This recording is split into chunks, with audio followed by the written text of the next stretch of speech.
Hi, everybody. It's Friday, June 12th, 2020. And today, our reading, based on the Revised Common Lectionary, as it most often is, takes us to the Acts of the Apostles and the seventh chapter of the book of Acts.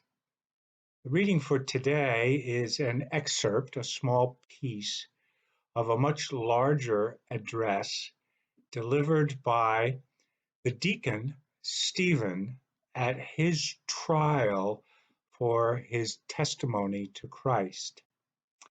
And this particular piece has to do with the people of Israel and their very conflicted relationship with their leader, Moses. It's a longish passage, so take a moment and listen. This is starting at verse 35. Stephen says, "It was this Moses whom they rejected when they said, 'Who made you a ruler and judge?' And whom God now sent, both as a ruler and a liberator, through the angel who appeared to him in the bush. He led them out, having performed wonders and signs in Egypt, at the Red Sea, and in the wilderness for 40 years. This is the Moses who said to the Israelites, 'God will raise up a prophet for you from your own people, as he raised me up.'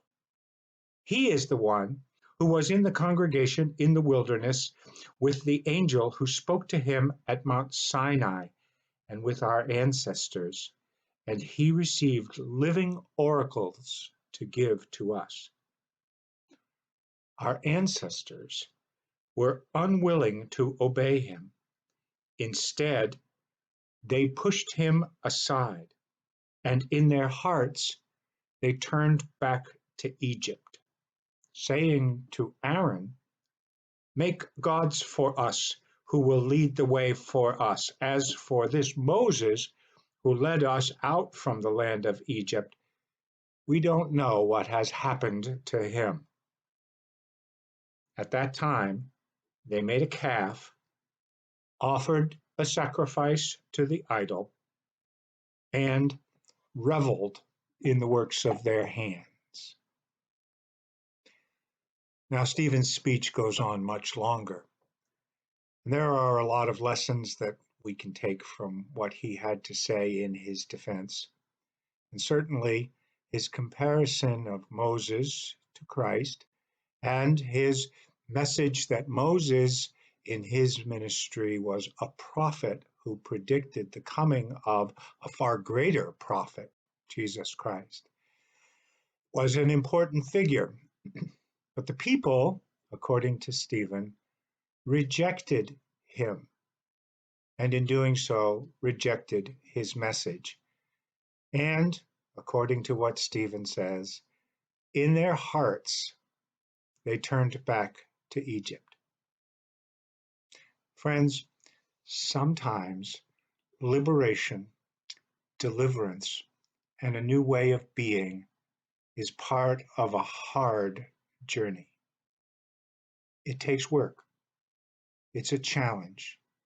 It calls us to perseverance and diligence, faithfulness, and a willingness to stay the course. Such a time as that may be present in our world and in our country just now, with the barbarous murder of George Floyd. People in this country have risen up and with a mighty voice have said that police violence and murder against Black citizens is unwarranted, unjust, and a symptom of racism in our country. And they have called us all to embark on a journey to make that more perfect union that our founders envisioned a reality in our country and in our days.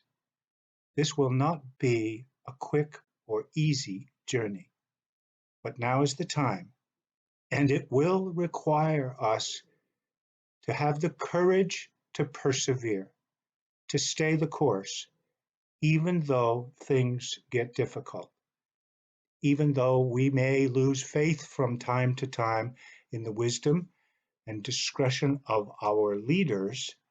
Still, we have set before us a promise, a goal, a better country, a better way of being human with each other, and especially with those in our community whose skin is black or brown or yellow or red, who are different than we.